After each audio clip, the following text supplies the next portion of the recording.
নমস্কার, আমি সায়নী। আপনারা দেখছেন বিশ্ব দর্পণ।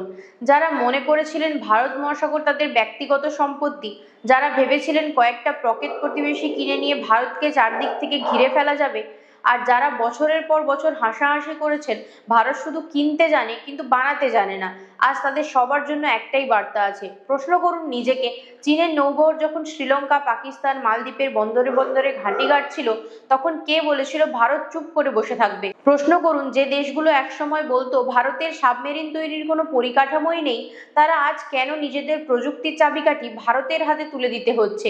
আজকের পর্বে কথা হবে 70,000 কোটি টাকার এক প্রজেক্ট নিয়ে, যেটা কার্যত ভারতের প্রতিরক্ষা ইতিহাসে একটা টার্নিং পয়েন্ট হতে চলেছে। তার নাম প্রজেক্ট 75I। দেখা হবে পুরো পর্বে, একদম শেষ পর্যন্ত থাকুন, কারণ এমন কিছু তথ্য আসছে যেটা শুনলে বুক গর্বে ফুলে উঠবে। আজকের বিশেষ পর্বে আমরা বিশ্লেষণ করব প্রজেক্ট 75I নিয়ে। কেন এই প্রজেক্ট এত বছর আটকে ছিল, কিভাবে এটা এখন চূড়ান্ত পর্যায়ে পৌঁছেছে, এতে কি কি অত্যাধুনিক প্রযুক্তি আছে, আর সবচেয়ে গুরুত্বপূর্ণ, এতে ভারতের ঠিক কি কি লাভ হবে। প্রজেক্ট 75I হলো ভারতীয় নৌবাহিনীর জন্য 6টি নেক্সট জেনারেশন কনভেনশনাল সাবমেরিন তৈরির পরিকল্পনা স্ট্র্যাটেজিক পার্টনারশিপ মডেলের অধীনে। এই প্রজেক্টের ধারণা প্রথমে আসে 2014 সালে, আর তারপর আনুষ্ঠানিক রিকোয়েস্ট ফর প্রপোজাল বা RFP জারি হয় 2021 সালের জুলাই মাসে। তারপর কি হলো? বছরের পর বছর, ফাইলের পর ফাইল, মিটিং এর পর মিটিং, দর কষাকষি, আর ভারতীয় নৌবাহিনী তাকিয়ে থাকলো, কারণ পুরনো সাবমেরিন ফ্লিটের বয়স বাড়ছিল, নতুন সাবমেরিন আসছিল না। কিন্তু এখন খবর হলো ফাইন্যান্স মিনিস্ট্রি এই প্রস্তাব ছাড়পত্র দিয়েছে, আর এটা এখন দাঁড়িয়ে আছে cabinet committee on security CCS এর দোরগোড়ায়। প্রধানমন্ত্রীর নেতৃত্বাধীন এই কমিটির সবুজ সংকেত পেলেই চুক্তিতে সই হয়ে যাবে। মানে বন্ধুরা, ভারতের সবচেয়ে বড় সাবমেরিন চুক্তি এখন শেষ ধাপে দাঁড়িয়ে। এবার প্রশ্ন হলো, এত গুরুত্বপূর্ণ একটা প্রজেক্ট কেন 1 দশকেরও বেশি সময় আটকে রইল? এর কারণ মূলত তিনটে। প্রথমত, বাণিজ্যিক জটিলতা। প্রথম দিকে যে বাণিজ্যিক প্রস্তাব এসেছিল সেটার মূল্য 1,20,000 কোটি টাকার বেশি ছিল বলে জানা যায়। এত বিশাল অঙ্ক নিয়ে দর কষাকষি চলেছে বছরের পর বছর। দ্বিতীয়ত, এই প্রজেক্টে জার্মানি TKMS একা ছিল না, প্রতিযোগিতায় ছিল ফ্রান্স, রাশিয়া, দক্ষিণ কোরিয়া, স্পেনের নাভান্তিয়া, আর ভারতের L&T এবং নাভান্তিয়ার যৌথ বিড। শেষ পর্যন্ত প্রযুক্তিগত মূল্যায়নে সবাইকে পেছনে ফেলে এগিয়ে যায় মাঝগাঁও ডক আর জার্মানির TKMS এর জুটি। তৃতীয়ত, অর্থাৎ সবচেয়ে বড় কাটা, technology transfer. Russia, France, Spain সবাই সাবমেরিন বিক্রি করতে রাজি ছিল, কিন্তু কেউই আসল প্রযুক্তির চাবিকাঠি ভারতের হাতে তুলে দিতে রাজি হননি। তারা চেয়েছিল ভারত শুধু অ্যাসেম্বল করা শিখুক, নিজে বানানো নয়। আর ভারত এবার স্পষ্ট জানিয়ে দিয়েছিল, প্রযুক্তি না দিলে বাজারও নেই। ভারতের এই কঠোর অবস্থানের সামনে শেষ পর্যন্ত এগিয়ে এলো জার্মানির প্রতিরক্ষা জায়ান্ট TKMS। আর এটা কোনো হঠাৎ সিদ্ধান্ত নয়। 2026 সালের এপ্রিলে বার্লিনে প্রতিরক্ষা মন্ত্রী রাজনাথ সিং আর তার জার্মান প্রতিপক্ষ বরিস পিস্টেরিয়াসের মতো একটা প্রতিরক্ষা শিল্প সহযোগিতার রোডম্যাপে সমঝোতা হয়, যৌথ উন্নয়ন, সহ উৎপাদন আর প্রযুক্তি হস্তান্তরের উপর জোর দিয়ে। এরপর ফেব্রুয়ারি 2026-এ নৌবাহিনী আর TKMS এর মধ্যে খরচ নিয়ে দর কষাকষি চূড়ান্ত হয়। শুরুতে যে দাম 1,20,000 কোটি টাকার বেশি ছিল, বারবার আলোচনার পর সেটা নেমে আসে প্রায় 70,000 কোটিতে। জার্মানির সাথে ভারতের এই সাবমেরিন সম্পর্ক নতুন নয়। 80-র দশকে জার্মানির সাথে ভারতের শিশুমার ক্লাস সাবমেরিন চুক্তি হয়েছিল। 4 দশক পর সেই পুরনো বন্ধুত্বই নতুন করে ফিরে এলো, আরও গভীর প্রযুক্তি হস্তান্তরের প্রতিশ্রুতি নিয়ে। এবার আসল প্রশ্ন, এই সাবমেরিনগুলোতে এমন কি আছে যা এদের এত গুরুত্বপূর্ণ করে তুলেছে?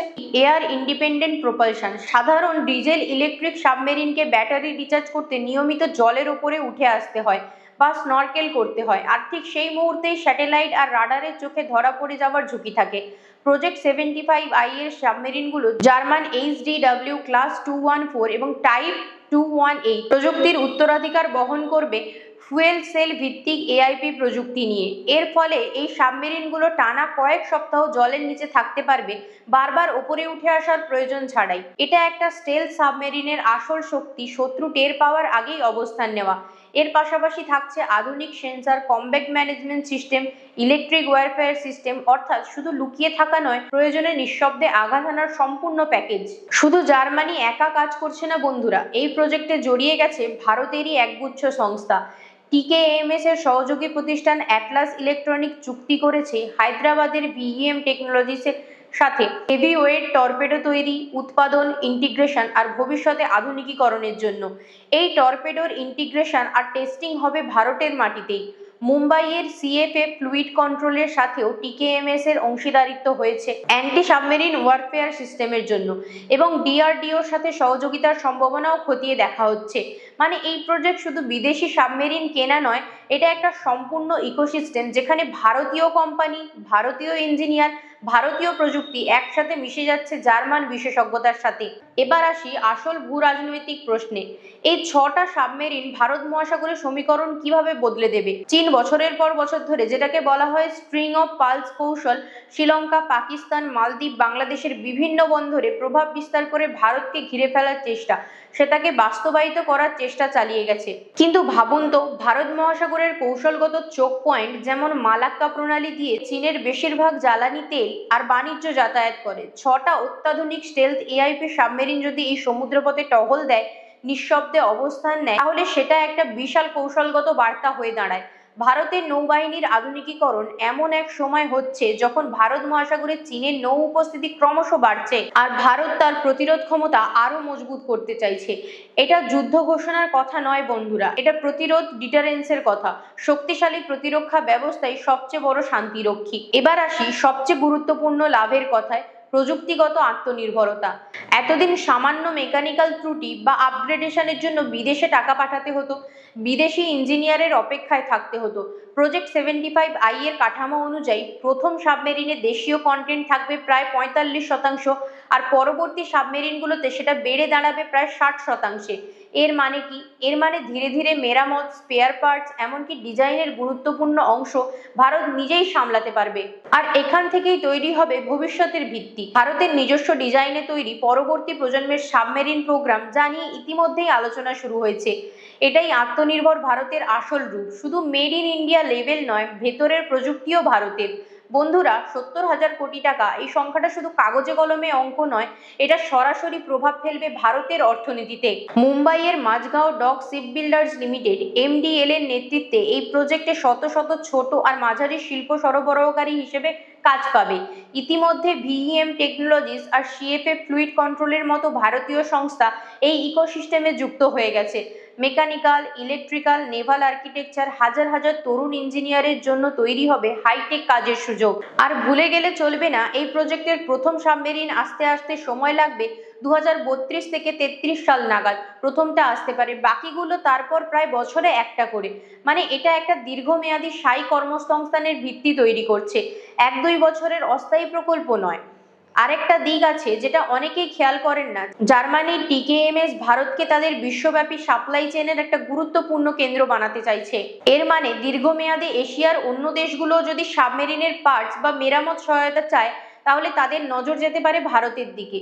ভারত যদি শুধু আমদানিকারক না থেকে ধীরে ধীরে প্রতিরক্ষা রপ্তানিকারক হয়ে ওঠে, সেটা ভারতের প্রতিরক্ষা শিল্পের জন্য একটা বিশাল লাভ হবে। এটা রাতারাতি হবে না, কিন্তু ভিত্তিটা এখান থেকেই তৈরি হচ্ছে। একটা দেশের ওপর অতিরিক্ত নির্ভরতা, সেটা রাশিয়া হোক বা ফ্রান্স, দীর্ঘমেয়াদে কোনো দেশের প্রতিরক্ষা নিরাপত্তার জন্য স্বাস্থ্যকর নয়।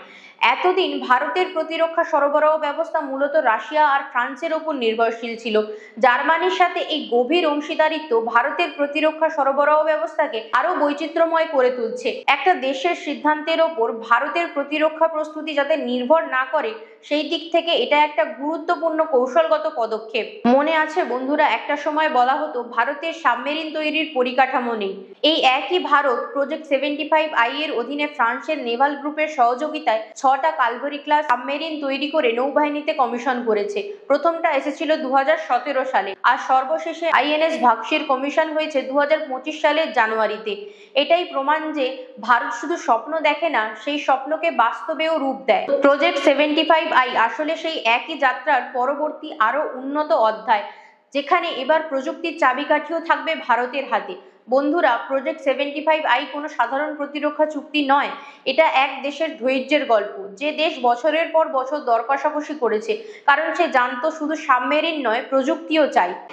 এটা সেই 140 কোটি ভারতীয়ের প্রতিচ্ছবি, যারা স্বপ্ন দেখেন এক শক্তিশালী, স্বাবলম্বী, সুরক্ষিত ভারতের। যদি সিসিএস এর অনুমোদন মিলে যায় আর সব ইঙ্গিত সেদিকেই, তাহলে খুব শীঘ্রই চুক্তিতে সই হবে আর শুরু হবে ভারতের জলসীমার নিচে নতুন এক অধ্যায়। জলপথ থেকে আকাশ, ভারত ধীরে ধীরে নিজের নিরাপত্তার শর্ত নিজেই লিখছে। আপনার কি মনে হয়, এই 70,000 কোটি টাকার প্রজেক্ট কি ভারতীয় নৌবাহিনীকে বিশ্বের অন্যতম শক্তিশালী নৌবাহিনীতে পরিণত করবে? কমেন্টে জানান। ভিডিওটি ভালো লাগলে লাইক, কমেন্ট, শেয়ার করবেন, চ্যানেলটিকে সাবস্ক্রাইব করবেন। ভালো থাকবেন, সুস্থ থাকবেন, দেখা হচ্ছে পরের ভিডিওতে। নমস্কার।